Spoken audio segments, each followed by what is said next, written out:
Good morning students. कल हमने अरस्तु का नागरिकता संबंधी सिद्धांत और उसका राज्य संबंधी हमने सिद्धांत पढ़ा था और कल हमने अरस्तु के बारे में ये आपको बताया था कि अरस्तु एक यथार्थवादी विचारक है और यथार्थवादी विचारक होने के साथ साथ ही उसे राजनीति विज्ञान का जनक भी कहा जाता है। देखिए, इस प्रकार से अरस्तु के विचारों में हमें यथार्थवाद की स्पष्ट रूप से झलक दिखाई देती है, क्योंकि उसके सिद्धांतों में व्यावहारिकता है और इसी कारण उसे राजनीति विज्ञान का जनक भी कहा जाता है, क्योंकि उसने राजनीति विज्ञान का जो अध्ययन है वह वैज्ञानिक दृष्टिकोण से किया है और विषय के प्रति जो उसने अध्ययन पद्धतियां अपनाई हैं वो बिल्कुल वैज्ञानिक अपनाई है। तो इस प्रकार आपके अरस्तु का अगला टॉपिक आता है अरस्तु के अनुसार संविधानों का वर्गीकरण अर्थात संविधान की व्याख्या। तो देखिए, आपका अगला टॉपिक है अरस्तु का संविधानों का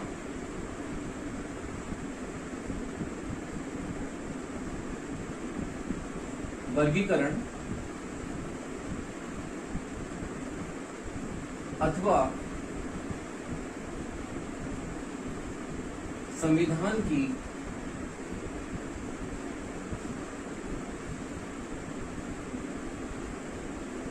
व्याख्या का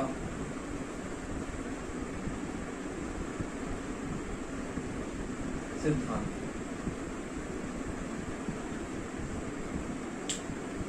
तो अरस्तु अपने पुस्तक पॉलिटिक्स में यह बताता है कि संविधान जो है उसका अर्थ क्या है, उससे क्या तात्पर्य है और संविधानों का वर्गीकरण किस प्रकार से। अरस्तु संविधानों के वर्गीकरण के बारे में बहुत ही स्पष्ट रूप से, बहुत ही व्यापक रूप से अपना विवेचन प्रस्तुत करता है। उसके अनुसार जो शासन किया जाता है वो शासन किन व्यक्तियों के द्वारा किया जाए और उस शासन का स्वरूप कैसा हो, उस शासन का स्वरूप अच्छा हो, सर्वश्रेष्ठ हो या विकृत या भ्रष्ट हो।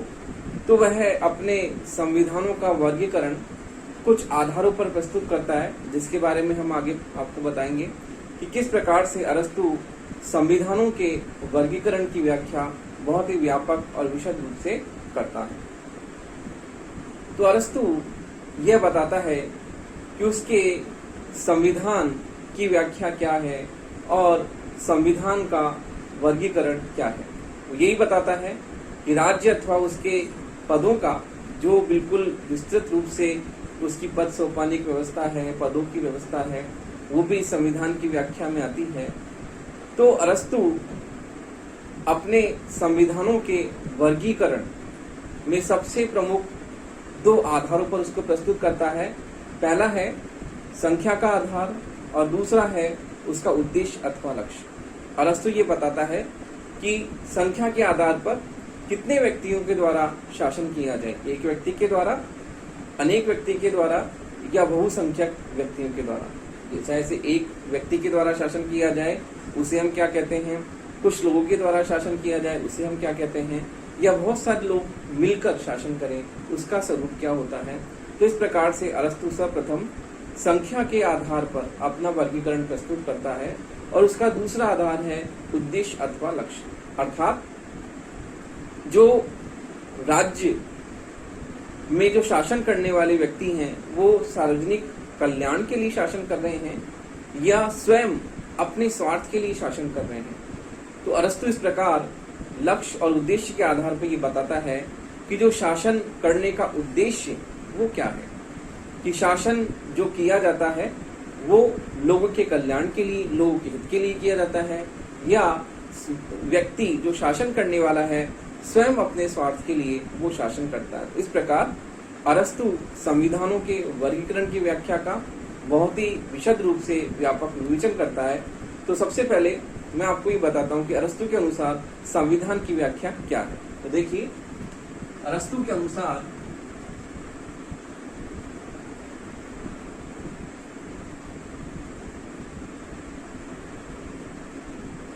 संविधान की व्याख्या।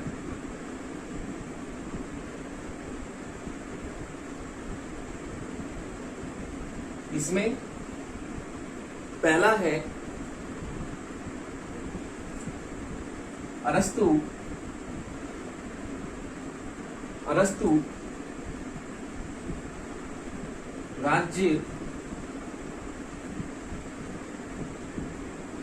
राज्य में पदों का संगठन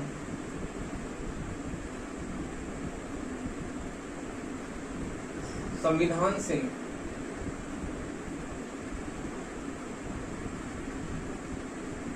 मानता है। देखिए, अरस्तु पहले पॉइंट में यह कहता है कि राज्य में पदों का संगठन जो है वह सुव्यवस्थित रूप से हो और इसे वह संविधान की व्याख्या में शामिल करता है। अगला है राज्य में सर्वोच्च सत्ता का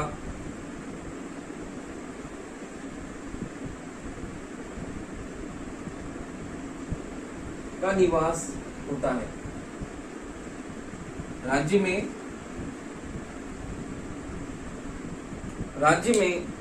सर्वोच्च सत्ता का निवास होता है और संविधान में यह भी स्पष्ट होता है कि राज्य किस लक्ष्य की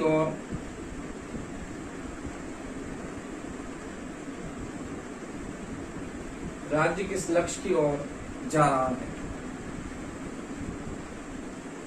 तो देखिए, पहला अरस्तु संविधान की व्याख्या से मतलब निकालता है कि राज्य में पदों का संगठन, यानी पदों का किस प्रकार से संगठन किया गया है। जैसे पद सोपानिक व्यवस्था की बात करता है, जिसे हम लोग प्रशासन में वर्तमान में देखते हैं कि हायरार्की सिस्टम, पद सोपानिक व्यवस्था कि सबसे ऊपर कौन सा पद है, उसके नीचे कौन सा पद है, उसके नीचे कौन सा पद है। तो पदों का संगठन संविधान से मानता है। अगला है सर्वोच्च सत्ता का निवास होता है। राज्य में सर्वोच्च सत्ता का निवास होता है और सर्वोच्च सत्ता वह ये निर्धारित करती है कि किस प्रकार से शासन का आधार होगा, क्योंकि सर्वोच्च सत्ता क्या करेगी, कानूनों का उल्लंघन होने पर वह राज्य के लोगों को दंडित करेगी और प्रशासनिक व्यवस्था का सुचारू रूप से संचालन सर्वोच्च सत्ता में निवास करता है। और सर्वोच्च सत्ता क्या होती है, संप्रभु होती है। उसी प्रकार से संविधान में यह भी स्पष्ट होता है कि राज्य किस लक्ष्य की ओर जो है वह जा रहा होता है। तो इस प्रकार से राज्य का लक्ष्य राज्य किस ओर जा रहा है, यानी राज्य का जो लक्ष्य है वह यदि व्यक्ति का कल्याण है, सार्वजनिक कल्याण है या शासक द्वारा स्वयं अपना स्वार्थ साधन है, तो ये बताता है कि संविधान में किस प्रकार से जो है राज्य का लक्ष्य बिल्कुल निश्चित होना चाहिए कि वो सार्वजनिक कल्याण की ओर है या शासक स्वयं अपने स्वार्थों की पूर्ति इसके द्वारा कर रहा है। अगला है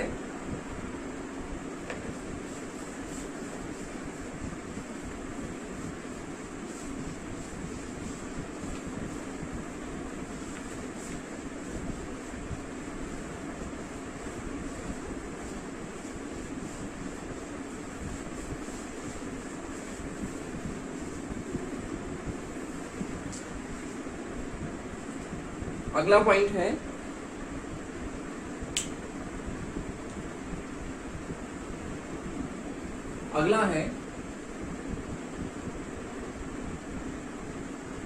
राज्य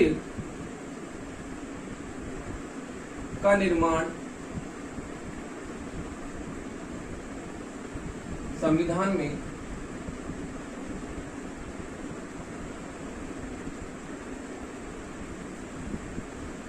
स्पष्ट रूप से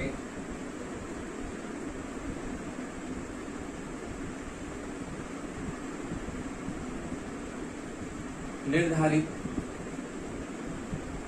होना चाहिए। राज्य का निर्माण संविधान में स्पष्ट रूप से होना चाहिए।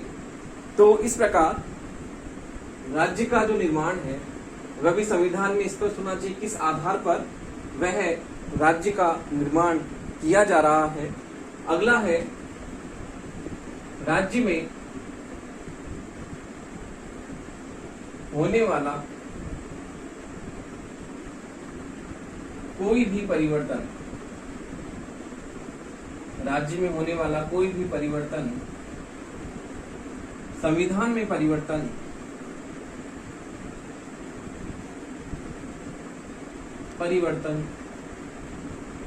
माना जाता है।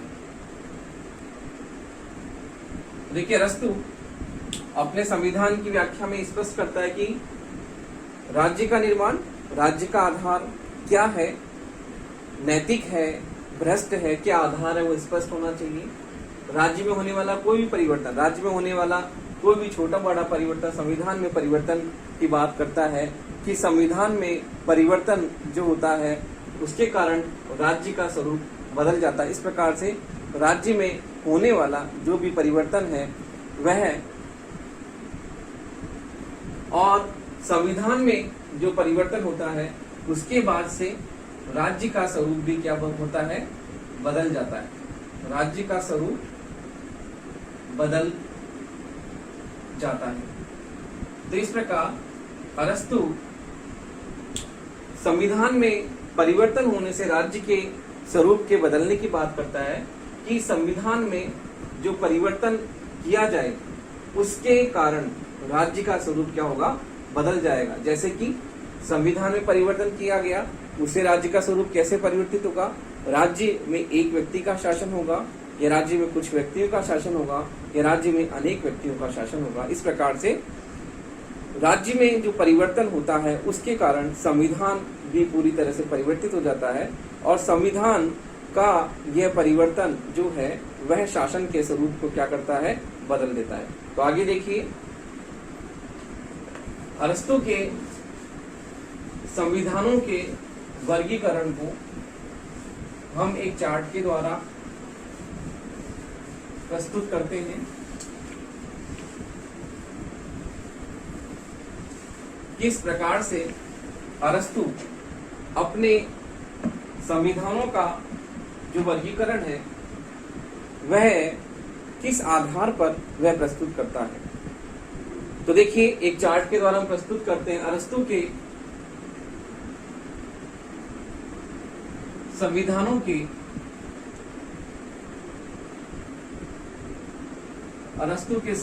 के वर्गीकरण को हम निम्न चार्ट द्वारा स्पष्ट रूप से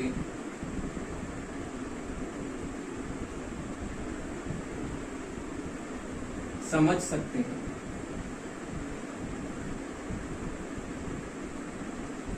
तो देखिए, चार्ट बनाने से पहले हम उसके संविधान का जो आधार है उसके बारे में चर्चा करते हैं कि अरस्तु के अनुसार संविधान का आधार क्या है। तो देखिए, संविधान का आधार मैं आपको बताता हूं।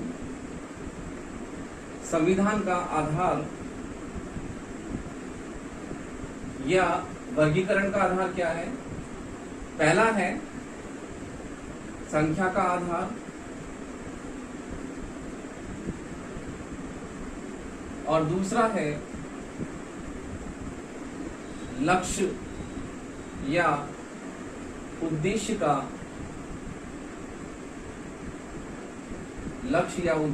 आधार।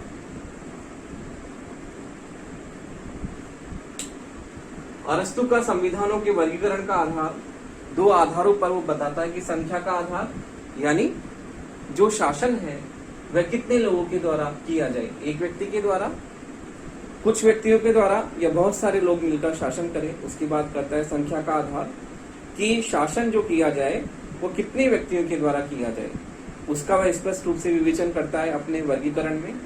दूसरा उसका आधार है लक्ष्य या उद्देश्य। लक्ष्य या उद्देश्य का आधार का मतलब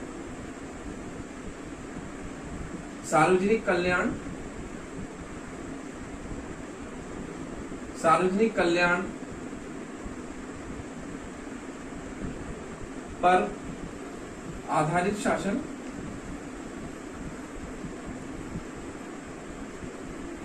या सार्वजनिक कल्याण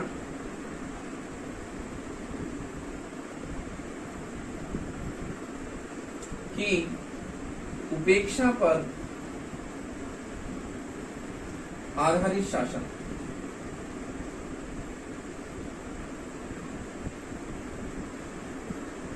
कहने का मतलब है जो शासन सार्वजनिक कल्याण पर आधारित है वह तो क्या है, शासन का शुद्ध स्वरूप, और जो सार्वजनिक कल्याण की उपेक्षा पर आधारित है वह क्या है, शासन का विकृत या भ्रष्ट स्वरूप। देखिए, अरस्तु अपने संविधानों का वर्गीकरण जो है वह दो आधारों पर प्रस्तुत करता है, संख्या का आधार, दूसरा लक्ष्य या उद्देश्य का आधार। संख्या के आधार पर वह अपने संविधानों के वर्गीकरण में ये बताता है जो शासन है वह कितने व्यक्तियों के द्वारा संचालित किया जाए।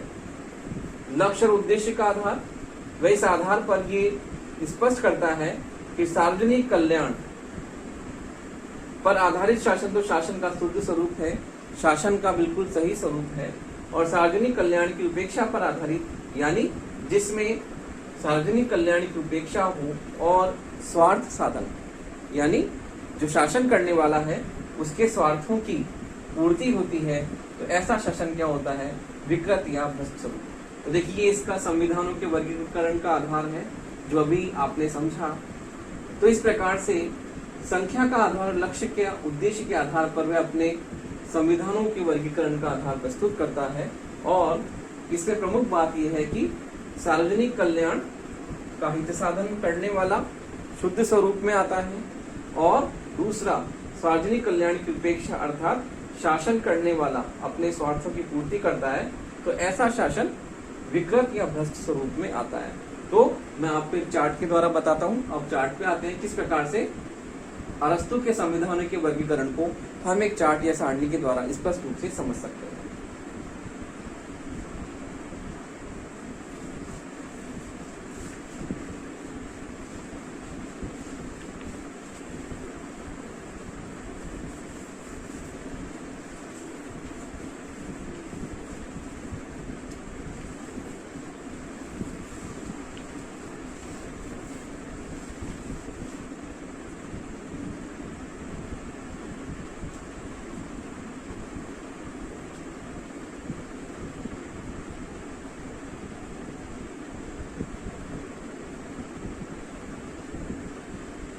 देखिए, पहला है शासन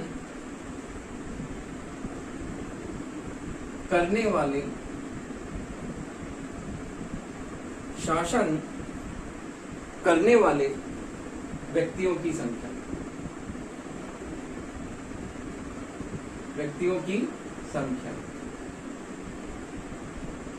यानी संख्या का आधार।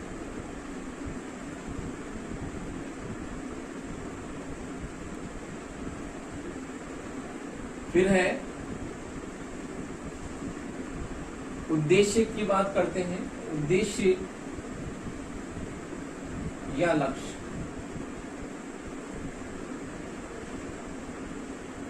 उद्देश्य या लक्ष्य में देखिए, हम ये बताते हैं कि उद्देश्य क्या है, सार्वजनिक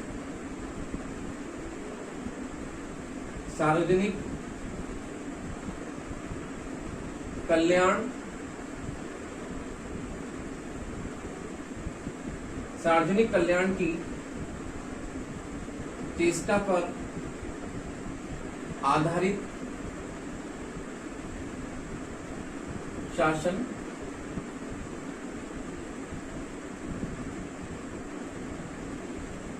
इसी में ही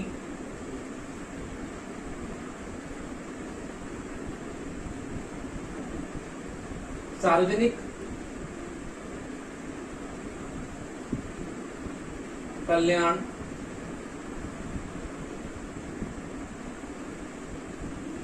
की उपेक्षा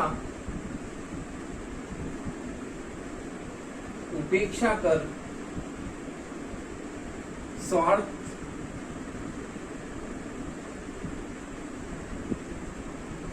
स्वार्थ प्रयोजन पर आधारित शासन, ये शासन का शुद्ध स्वरूप है और ये शासन का विकृत या भ्रष्ट स्वरूप है। तो देखिए किस प्रकार से शासन करने वाले व्यक्तियों की संख्या का आधार कि शासन एक व्यक्ति के द्वारा किया जाए या अनेक व्यक्तियों के द्वारा किया जाए या बहुसंख्यक व्यक्तियों के द्वारा किया जाए। शासन एक व्यक्ति के द्वारा, कुछ व्यक्तियों के द्वारा या बहुसंख्यक व्यक्तियों के द्वारा किया जाए, उसके आधार पर वह शासन का वर्गीकरण प्रस्तुत करता है। उद्देश्य और लक्ष्य का मतलब है सार्वजनिक कल्याण पर आधारित जो शासन होता है, जो लोक कल्याण की बात करता है, मानव के हित की बात करता है, वो होता है शासन का शुद्ध स्वरूप। इसी प्रकार से जो सार्वजनिक कल्याण की उपेक्षा कर स्वार्थ सिद्धि पर आधारित शासन होता है, जो शासक अपने स्वयं की स्वार्थ सिद्धि के लिए शासन करता है, वो शासन का स्वरूप विकृत और शासन का भ्रष्ट स्वरूप होता है। तो देखिए किस तरह से वह शासन करने वाले व्यक्तियों की संख्या बताता है कि एक व्यक्ति का शासन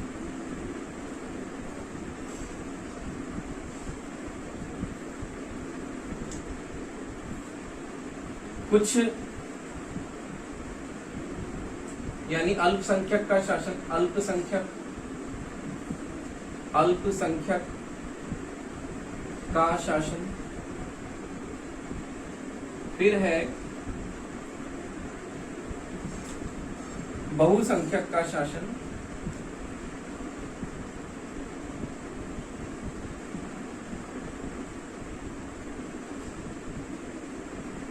कि एक व्यक्तियों का शासन जो होता है वह कहता है एक तंत्र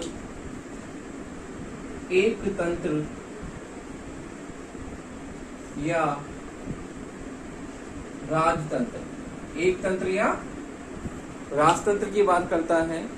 फिर वो कहता है अल्पसंख्यक व्यक्तियों का शासन कुलीन तंत्र की बात करता है। बहुसंख्यक का शासन संयत प्रजातंत्र की बात करता है और इसके विकृत स्वरूप में वह है निरंकुश तंत्र,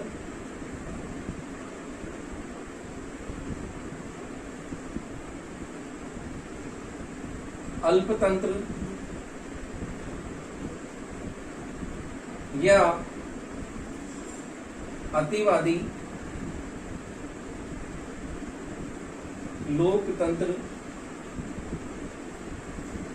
जिसे डेमोक्रेसी का नाम भी वो देता है,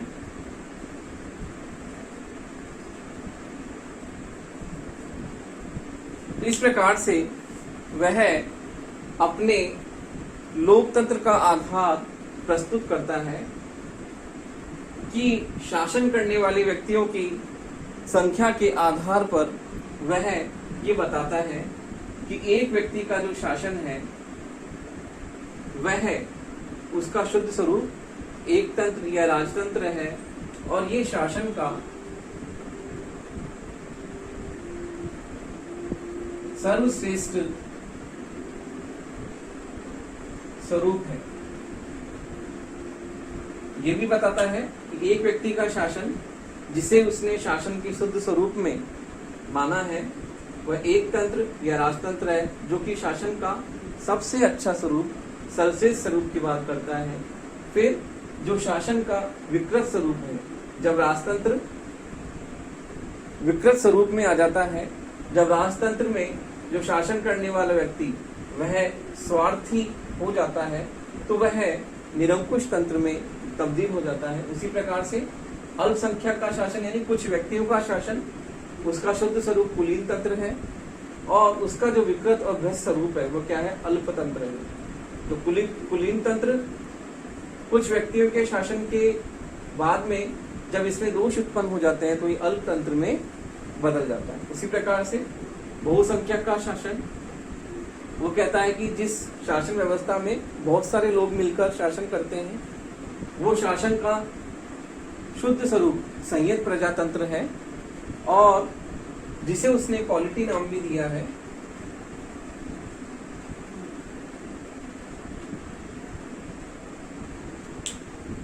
जो शासन का संयत प्रजातंत्र में दोष उत्पन्न होने के बाद में वो अतिवादी लोकतंत्र यानी वो डेमोक्रेसी में बदल जाता है। इस प्रकार से अरस्तु अपने वर्गीकरण का आधार जो कहता है कि शासन करने वाले व्यक्तियों की संख्या और उद्देश्य और लक्ष्य के आधार पर वह अपना संविधानों का वर्गीकरण प्रस्तुत करता है। तो इस प्रकार अरस्तु अपने इस वर्गीकरण के आधार पर यह सिद्ध करता है कि शासन का जो शुद्ध स्वरूप है जब अपने विकृत स्वरूप में बदल जाता है तो उसका स्वरूप कैसा होता है। उसने बताया जब इसमें दोष हो जाते हैं तो निरंकुश तंत्र में, कुलीन तंत्र, अल्पतंत्र में, संयत प्रजातंत्र, अतिवादी लोकतंत्र या भीड़ तंत्र में बदल जाता है। इस प्रकार से अरस्तु का संविधानों का वर्गीकरण हम इस चार्ट के द्वारा बिल्कुल स्पष्ट रूप से समझ सकते हैं। किस प्रकार से अरस्तु ने अपना वर्गीकरण का जो आधार संख्या और उद्देश्य के आधार पर उसने अपना वर्गीकरण प्रस्तुत किया है।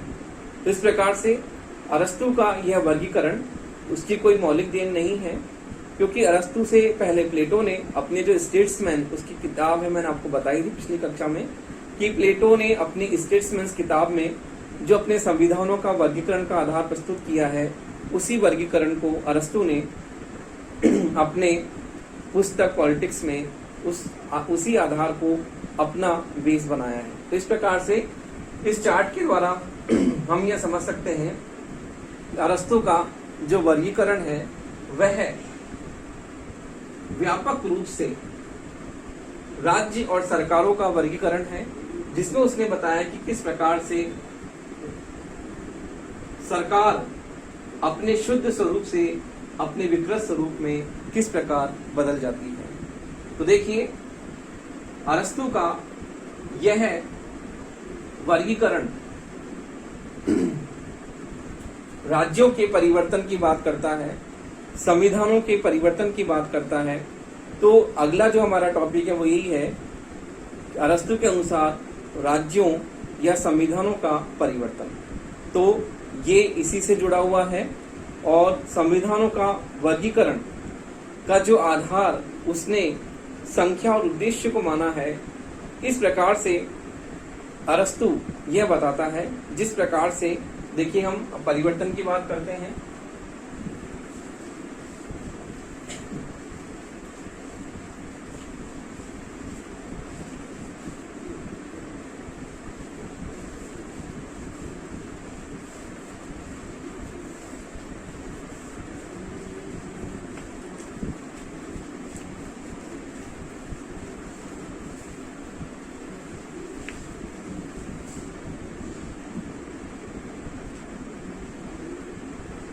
अरस्तु का राज्यों अथवा संविधानों के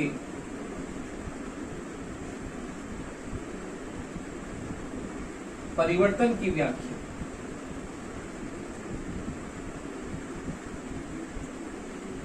ये अरस्तु के संविधानों के वर्गीकरण से ही जुड़ा हुआ है। और अरस्तु ये बताता है जिस प्रकार से ऋतुएं होती हैं और ऋतु परिवर्तन होता है, एक ऋतु के बाद में दूसरी ऋतु आती है, तो ये संविधानों का वर्गीकरण भी इस आधार को प्रस्तुत करता है कि जिस प्रकार से ऋतुएं परिवर्तन एक के बाद दूसरी, दूसरे के बाद तीसरी, तीसरे के बाद चौथी ऋतुएं आती हैं, उसी प्रकार से जो उसका संविधानों का वर्गीकरण है वो एक के बाद एक परिवर्तित होता चला जाता है। जिस प्रकार से जो शासन का चक्र है वो शासन का चक्र चलता रहता है, जिस प्रकार से ऋतुएं अपने परिवर्तन चक्र के आधार पर बदलती रहती हैं, उसी प्रकार से वो कहता है कि उसके राज्य में जो संविधान है वो संविधान भी क्या होते हैं, अपने समय के अनुरूप परिवर्तित होते रहते हैं। तो ये ऋतु चक्र की बात करता है। जिस प्रकार से ऋतुओं में परिवर्तन होता है उसी प्रकार से संविधानों में भी परिवर्तन की बात वो कहता है। तो इस प्रकार अरस्तु का संविधानों की परिवर्तन की व्याख्या का जो आधार उसने बताया कि परिवर्तन प्रकृति का नियम है। जिस प्रकार से प्रकृति में परिवर्तन होता है उसी प्रकार से संविधानों का भी क्या होता है, ऋतु चक्र की तरह परिवर्तन उनमें होता रहता है। एक के बाद एक ऋतुएं आती हैं, उसी प्रकार से जो संविधान है वो भी परिवर्तित होते रहते हैं। किस प्रकार से उसने बताया कि एक तंत्र जब राजतंत्र जो है अपने भ्रष्ट रूप में बदल जाता है तो वो निरंकुश तंत्र में आ जाता है। उसी प्रकार से जब कुलीन तंत्र है उसमें दोष उत्पन्न हो जाते हैं तो वो अल्प तंत्र या वर्ग तंत्र में तब्दील हो जाता है।